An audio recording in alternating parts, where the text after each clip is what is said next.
Hola, hola, buenos días. Soy el abogado Juan Aldana Quiroga y esto es Abogados en Línea. Tal y como lo habíamos referido durante la presente semana, el día de hoy conversaremos con el doctor Eduardo Herrera Velarde y trataremos el tema la corrupción en nuestra sociedad, la otra pandemia. El doctor Eduardo Herrera Velarde es un abogado, es director ejecutivo del Consejo Privado Anticorrupción y también director de Cuscachay. Es una asociación civil anticorrupción. Él es autor del libro El cerebro corrupto, el manual Papelito Manda y recientemente ha editado y publicado Corrupción S.A. El doctor Eduardo Herrera Velarde ha sido abogado litigante por más de 18 años y conoce perfectamente el tema de nuestra administración de justicia. Doctor Eduardo Herrera Velarde, bienvenido usted a Abogados en Línea. Buenos días, Juan. Mucho gusto por estar acá. Aquí estoy a disposición de ustedes. Que bueno, muy amable, muchas gracias. Es un placer conversar con usted. Mi estimado colega, hemos visto algunas entrevistas que usted ha brindado a los medios, en verdad no pocas, muchas entrevistas, y qué bueno que se esté dando una ventana abierta precisamente para este trabajo que usted está realizando. Precisamente con respecto a este mal social llamado corrupción, que algunos dicen pues que es parte de la evolución inclusive de las sociedades, está al costado de la evolución de las sociedades, porque la corrupción no es ninguna evolución.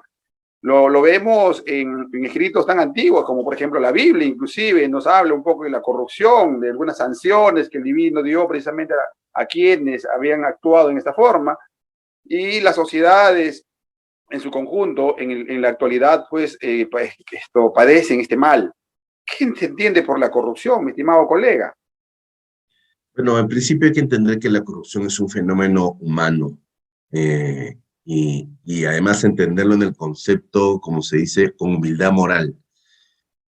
Porque esto es básico para entender el fenómeno y sobre todo para la solución. Muchas personas, o la gran mayoría de personas, empiezan hablando de la corrupción del otro, ¿no? Y ciertamente solamente nos molesta la corrupción del otro. Entonces nos dice, oye, el empresario, el político, entonces cuando uno mira la corrupción desde allá, de la otredad, y no tiene la humildad para decir, yo también puedo cometer muchos actos que no necesariamente signifiquen cohecho en el cabal sentido de la palabra como el Código Penal. Entonces la corrupción no la estamos dimensionando bien. La corrupción es más que lo que dice el Código Penal. Involucra toda violación a una norma con un propósito egoísta. Y cuando hablo de norma, no hablo de norma legal tampoco. Los abogados tendemos siempre a irnos a la ley escrita, la que publica el peruano. Y no es así. O sea, corrupción o el mismo patrón de corrupción, si queremos decirlo, es, eh, es el que la moto que se sube a la vereda, ¿no? Es la pasada de semáforo porque estoy apurado, es gritarle a la mujer o a pegarle, y viceversa, es golpear a un niño, en fin, es hacer fraude con el seguro, son cosas muy cotidianas, porque la corrupción implica efectivamente saltarse una norma que puede ser no escrita, moral, intangible, ética, para un fin. Estoy apurado, entonces me paso el rojo, pues porque estoy apurado y no me importan los más, primero soy yo, un fin egoísta. Esa es la lógica de la corrupción y cuando nosotros tenemos en cuenta esa lógica es cuando empezamos a mirar la cosa distinta. Entonces decimos, este país está contaminado de corrupción, nosotros somos parte del problema y ahí activamos la solución. Y las personas en su cambio cotidiano de día, de conducta, es cuando empiezan a efectivamente cambiar y luchar contra la corrupción. De lo contrario, es producir normas, es dejarla al otro, es decir, el Estado, el empresario, los políticos y no más. Yo recuerdo claramente en los años 90 y empezando el 2000, cuando estaba en la universidad, nos hablaban algunos sociólogos de la cultura combi, del Pepe el Vivo. Nos decían, por ejemplo, que la corrupción de pronto empieza inclusive desde los actos que hacemos domésticamente, en la casa o en la sociedad.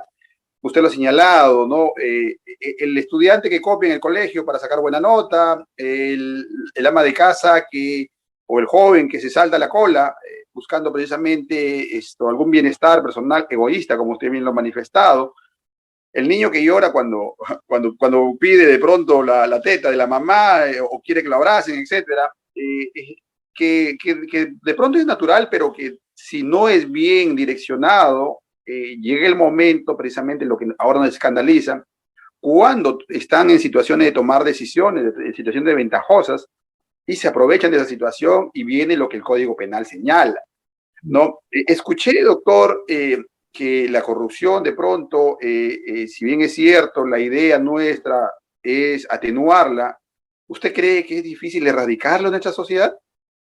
Sí, yo creo que es imposible eliminar la corrupción. Con esto no estoy usando el argumento hipócrita de decir que hay que tolerar un poquito. Simplemente es imposible. Como es imposible, hay conceptos que son utópicos, ¿no? Y muy difíciles de agarrar. ¿Qué es el bien? ¿Qué es el bien? Pues cuando una persona se pone del lado y dice, nosotros somos del lado correcto de la historia, los malos políticos, no, nuevamente, las personas somos una integridad, somos uno y cometemos errores, y ahí viene el concepto de humildad moral. Entonces, cuando uno piensa que el concepto es absoluto, entonces se vuelve un cruzado, pues, una persona de extremos, y al final del día se pierde la perspectiva de la solución. Entonces, la corrupción nunca la vamos a eliminar porque es propia de la naturaleza humana. Hablabas al comienzo de la Biblia, ¿no? Que es un relato que puede ser para algunos fantástico, digamos, pero trae algunas enseñanzas muy de fondo, ¿no? La primera es la de la manzana de Adán. Ese es un acto de corrupción, o sea, es tan simple como, oye, te voy a dar la manzana y te voy a ofrecer esto, que es el poder, y caíste, ¿no? Entonces, eh, la corrupción nunca la vamos a acabar. Lo que tenemos que estar pendientes siempre es de hacerla muy difícil para que quien la cometa, y hablando en términos más legales o de contenido mucho más potente, se vea disuadido y no la realice. O en su momento, si la realiza, sea sancionado ejemplarmente.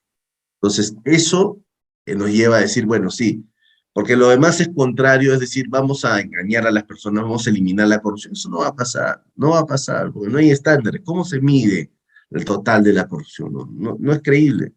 Dicen algunas personas que para llegar a la luna hay que apuntar al sol. Entonces, si queremos realmente bajar la corrupción, sí, hay que apuntar a eliminarla. El asunto es tener la conciencia que no vamos a llegar, lo cual no es malo. Simplemente es ser sinceros. Dicen que el hombre, como especie, siempre quiere más, ¿no? Y usted hacía esa analogía, pues, del pecado original, pues, ¿no? Teniéndolo todo, ¿no? Siempre busca más y sabiendo que de pronto no está bien, porque él lo sabía. Y sucede en nuestras sociedades. El niño sabe que no debe copiar en el colegio, la ama de casa o cualquier persona sabe que no debe saltar la cola. Los políticos y los funcionarios públicos saben que no tienen que hacer algo, pero lo hacen. Y usted bien lo ha señalado, el que pide poco es un loco, efectivamente, tenemos que buscar erradicarlo sabiendo que lo que de pronto lograremos es atenuarlo. Hay culturas y hay sociedades donde las sanciones para la corrupción son fuertes, inclusive pena de muerte. Leemos y escuchamos mucho en las noticias. Sin embargo, siempre existe. Siempre hay quienes son sancionados. Lo que quiere decir que aun cuando las penas sean muy fuertes, inclusive pena de muerte, sucede. Acá se habla de la muerte civil, por ejemplo, pero vemos en funcionarios y aún autoridades que siguen incurriendo en ello. En estas elecciones, por ejemplo, se está aplicando esa modificación constitucional al artículo 34A y 34B de la Constitución Política del Perú, que señala que está prohibido que toda persona que sea sentenciada en primera instancia, o sea, ni siquiera firme y consentida, en primera instancia, está impedido de participar en elecciones políticas, ¿no? Sin embargo, le sacan la vuelta haciendo una omisión a la declaración, ¿no? A algunos les está ligando, entre comillas, para usar el término coloquial, y otros sí, pues, están siendo excluidos. Lo que señala inclusive que desde la forma de tratar de llegar al poder, se están haciendo situaciones vedadas, ¿no? Como quererle sacarle la vuelta a la ley. ¿Cuál es su opinión respecto a ello, precisamente, que estamos en época electoral? Bueno, yo creo que en el Perú le tenemos un culto a la ley, una devoción a la ley. En el Perú se emite una norma legal cada 6 minutos, porque pensamos que la ley automáticamente emitida en el peruano ya produce un efecto en la realidad que cambia automáticamente todo. Por eso hay algunas personas que dicen cambio de constitución, que ofrecen una nueva realidad. Lo cierto es que es una estafa. La constitución no sirve para mucho. La ley no sirve para nada si no hay alguien que la haga aplicar. Entonces, lo que se llama enforcement, ¿no? Que no es una palabra que a mí no me gusta hablar mucho en inglés, no es una palabra que se pueda traducir al castellano muy fácilmente. Entonces, cuando no hay aplicación de la ley se burla, ¿no? Eso es lo primero. Cuando hay y ahí es el principal problema. No nos estamos fijando en el que hace aplicar la ley. ¿Quién es? El sistema de justicia. En que a nadie le importa, a los políticos no les importa porque tienen muchos anticuchos, a nadie le importa porque cuando tú entras al sistema de justicia, lo que necesitas es salir lo más rápido y para eso buscas un abogado palomilla que te saque lo más rápido del tema. Entonces, no te importa si el sistema de justicia funciona o no, si hay debido proceso, nada, tú quieres salir de tu problema rápido. Y buscas al abogado que es a veces, muchas veces, un vehículo criminal para abrirte la puerta de la corrupción. Y lo segundo es que, evidentemente, yo estoy en contra de las prohibiciones ciegas. ¿A qué me refiero con una prohibición ciega? Te pongo un ejemplo hablando de temas electorales. La reelección. La reelección está prohibida. ¿Por qué se prohibió la reelección? Porque evidentemente habían autoridades que usaban el dinero del Estado para su campaña. ¿Qué se hizo? Se prohibió la reelección. Con eso, primero, se corta la posibilidad de una gestión exitosa. Número uno. Dos, ¿qué logró? Te voy a poner el caso de San Miguel en Lima. ¿Qué hizo el candidato de San Miguel en Lima?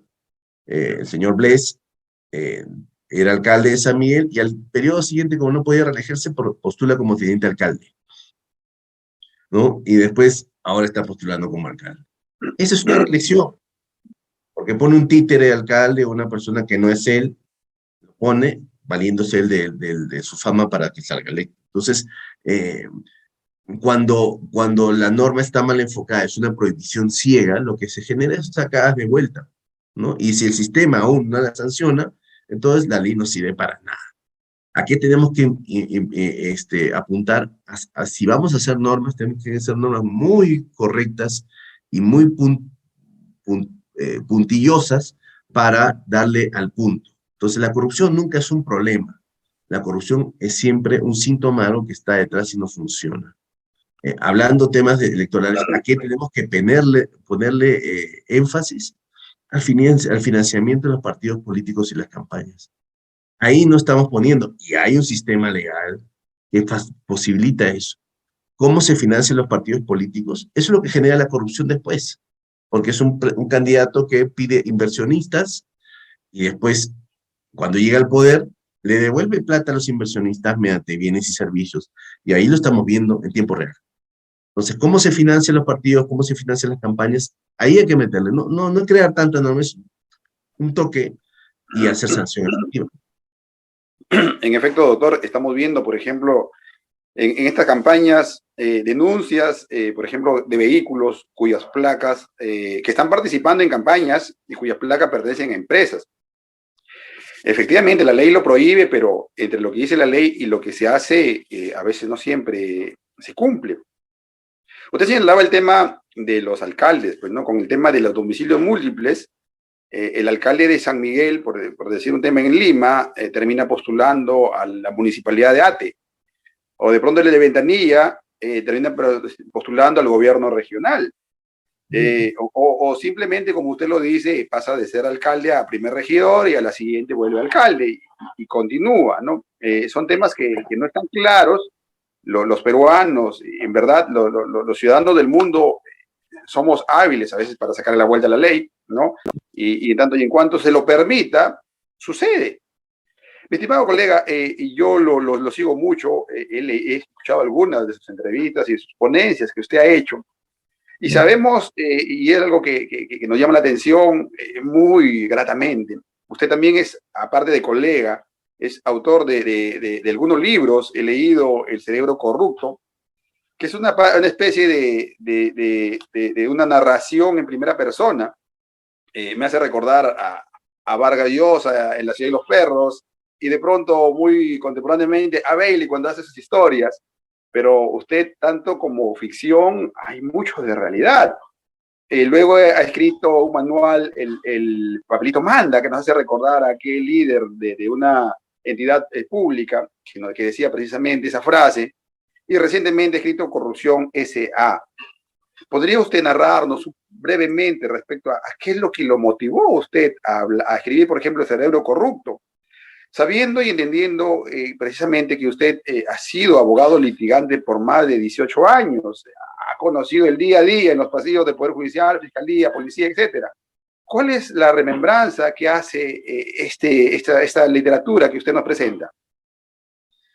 Bueno, el cerebro, gracias primero por la comparación, imagínate. El cerebro corrupto es una narración en tiempo real y parte de la premisa que hablábamos al comienzo, ¿no? La humildad moral. Es reconocer que yo fui parte de ese sistema, y no porque me obligaron, no porque en defensa propia, porque de muchas personas se excusan, no, totalmente consciente. Eso fue un error. La misión con el cerebro corrupto es transmitir la historia a personas como chicos estudiantes de derecho para que no caigan en la misma situación.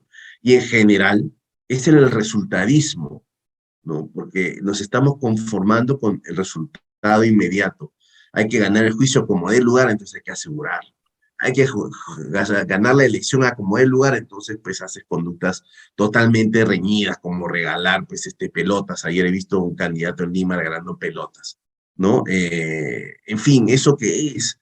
Una sacadita de vuelta en la ley.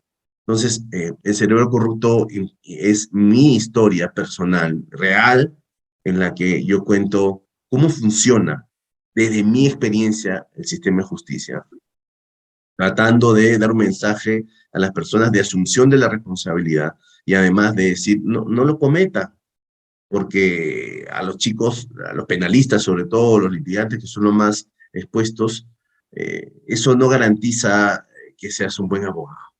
A veces se pierde porque se pierde, porque el argumento no es bueno, porque no tienes la razón de tu lado, y si hay que perder, hay que acostumbrarnos a saber perder y aceptar con hidalguía esas cosas. Ese es el cerebro corrupto. El segundo, Papelito Manda, fue un manual que básicamente tenía la finalidad de instruir a las personas eh, de sus derechos, ¿no? De la ley, de las soluciones a múltiples casos. Y el tercero es Corrupción S.A., que es el libro más reciente, que tiende a dar una solución al problema de la corrupción, una solución macro, ¿no? Que involucra básicamente tres cosas. Número uno, normas legales, sí, normas legales preventivas y disuasorias, o sea, no solamente punición, ¿no? No solamente ponerle 20 años de sanción a la corrupción o cadena perpetua, o algunos termocéfalos que dicen, pues, vamos a darles pena de muerte. No tiene sentido, ¿no? Hay que poner normas reales y que afecten. Lo segundo, educación. Educación no solamente a los niños y a los jóvenes, porque siempre nos escudamos nosotros, no hay que educar a los niños y a los jóvenes. Y cuando se vuelven adultos como nosotros, nos imitan. Y al final del día termina siendo un círculo vicioso y nadie sale del tema. Educación para todos, en todo sentido, porque no solo adquisición de conocimiento la educación, es formación del cambio de conducta y generación de incentivos. Y la tercera solución es enforcement. Si la ley existe y no se aplica, no sirve de nada. Así han derrotado otras realidades a la corrupción o la han disminuido para ser correctos, y eso es lo que propongo yo en Corrupción S.A., ¿no? En verdad, el tema de la educación es básica. Usted ha hablado efectivamente de tres, digamos, pues, pilares para atenuar este tema, ¿no? Pero una retroalimentación, inclusive los adultos, es necesario, pues, ¿no? A veces es una realidad que nuestra educación no es precisamente la mejor. Y la de nuestra generación particularmente, ha habido un quiebre entre los años 90 y 2000 hacia adelante con las tecnologías, ¿no? Y ojalá que esta generación usen las tecnologías favorablemente, ¿no? pero siempre es bueno, y el Estado particularmente ahí tendría una labor excepcional, debería hacerlo.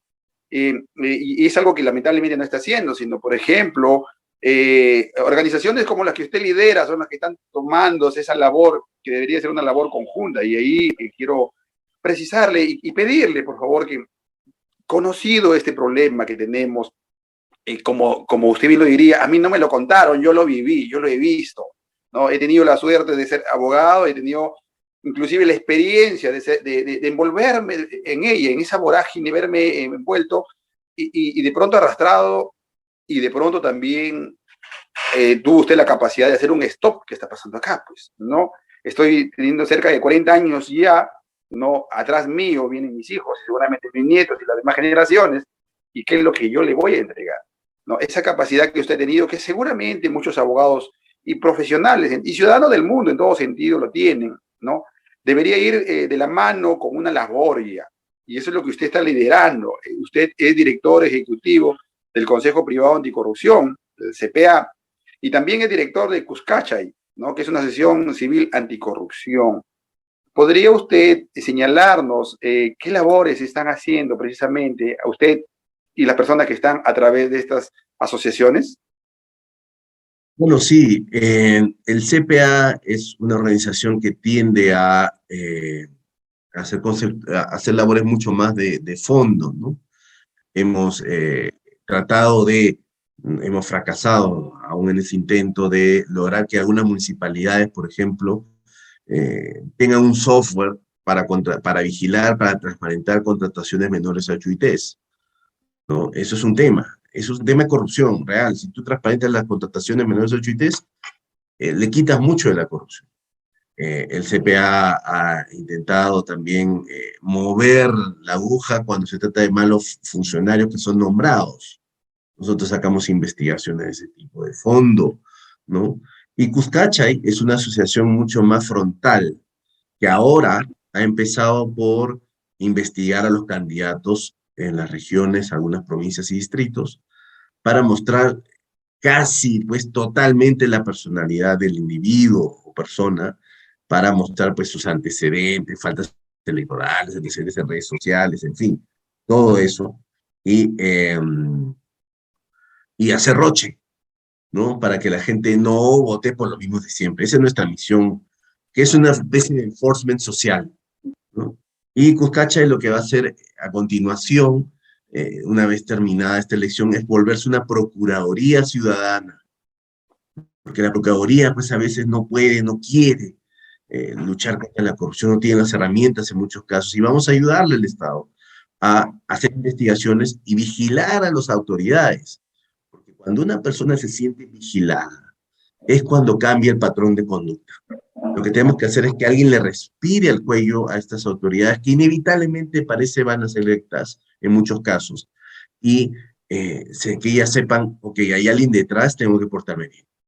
Ese es el rol que vamos a hacer.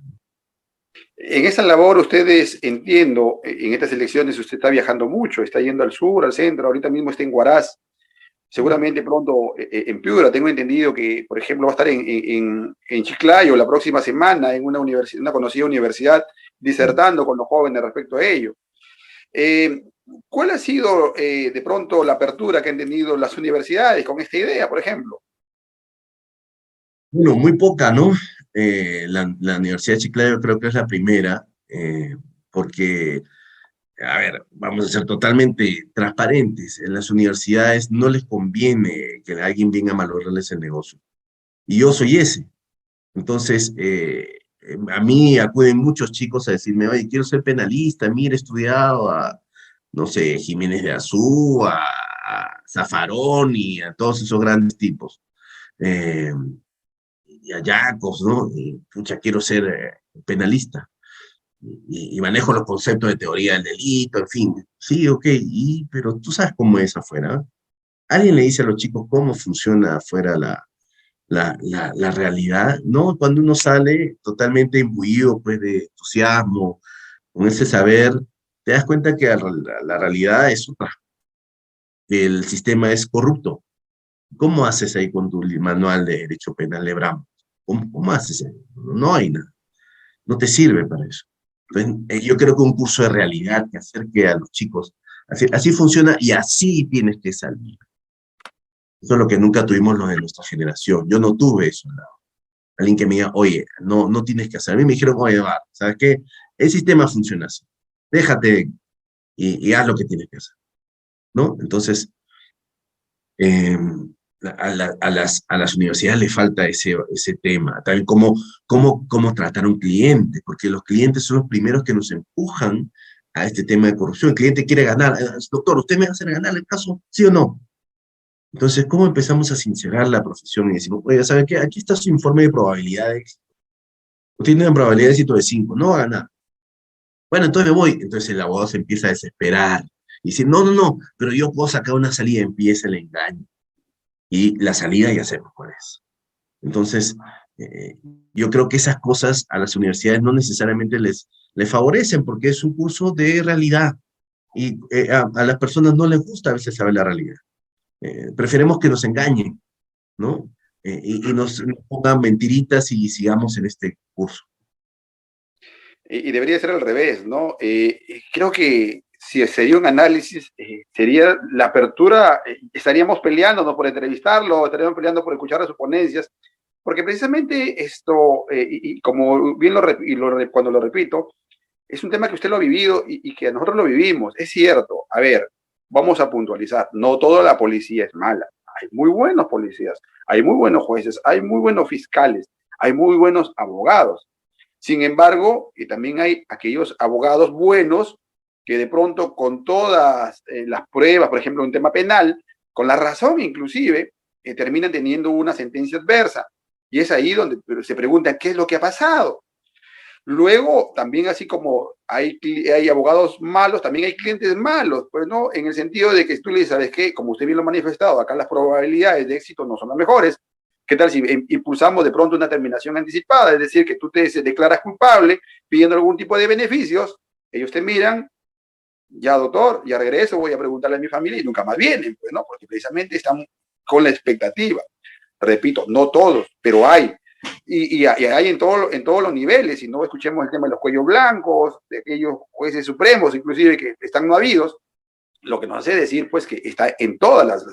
¿Cómo quiere que te saque la sentencia? ¿Te lo absuelvo o le bajo la sanción penal? Pues no, son temas que si de pronto no te lo saben señalar y decir, caramba, cierro el kiosco y me voy, pues no, nunca más, pero por el contrario, yo pienso que usted como abogado, nosotros como abogados, sí le diríamos a los jóvenes, estudien Derecho, precisamente como la principal herramienta para defender la justicia y que la ley sea como tal, ¿no? Y buscando, como usted lo está señalando, no de pronto nos gustaría erradicar la corrupción, sino que ésta se atenúe, ¿no? A través de temas mucho más efectivos.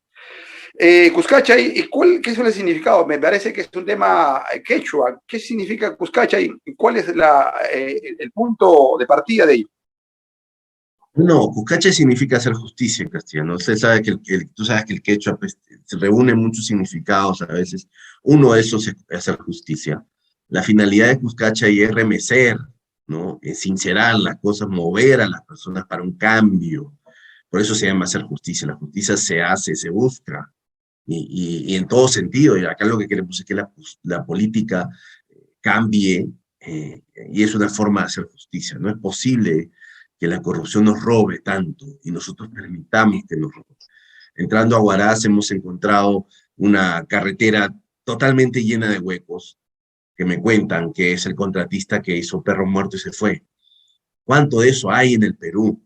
¿No? Contratistas a los que se le adelanta plata de acuerdo con el alcalde, desde luego, una coima con un funcionario, y de ahí se quitan y nos hacen perro muerto en las obras. Eso es corrupción, y eso es producto del mal financiamiento, de que no elegimos bien, etcétera, etcétera. Entonces, la idea de Cuscacha es poner ese reflector y decir, oye, esto tiene que acabar. En verdad, la labor suya es amplia.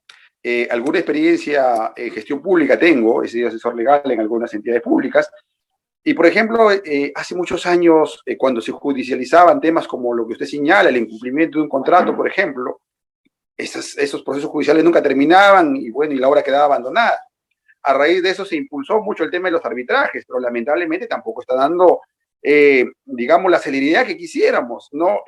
Hay muy buenos árbitros, conozco varios de ellos, he trabajado inclusive con algunos de ellos, pero, por ejemplo, en este mundo mucho se habla de que, que en estas situaciones el Estado contra los privados, los empresarios, está en desventaja, porque, y lo hemos visto en el tema Odebrecht, por ejemplo, algunas empresas tienen pues las posibilidades de invertir en este proceso, cosa que el Estado no lo tiene, porque no hay partidas para ello, más allá de la defensa judicial.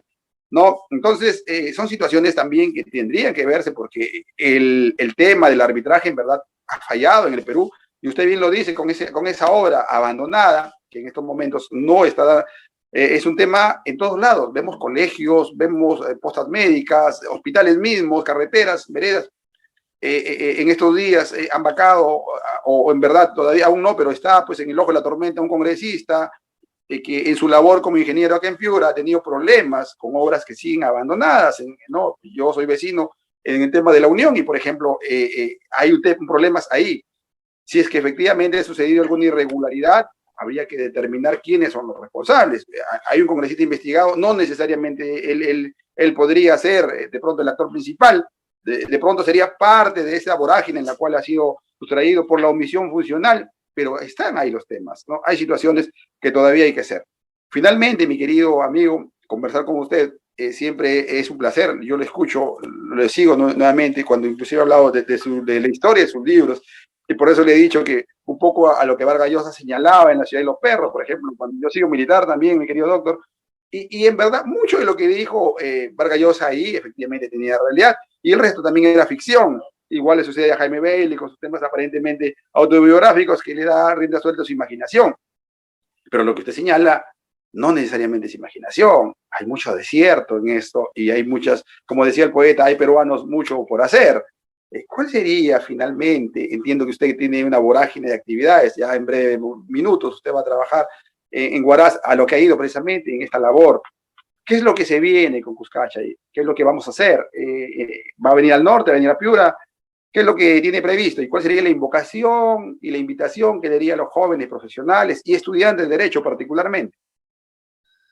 Bueno, sí, muchas gracias en principio por este espacio. Nosotros, Cuscacha tiene que pasar a otro rol mucho más activo. Este va a ser un primer calentamiento. Una vez que acabemos las elecciones, vamos a empezar ya estamos, de hecho, diseñando la segunda etapa, que involucra hacer acciones legales, hacer relatos en prensa, en redes, de autoridades en ejercicio que están cometiendo actos de corrupción.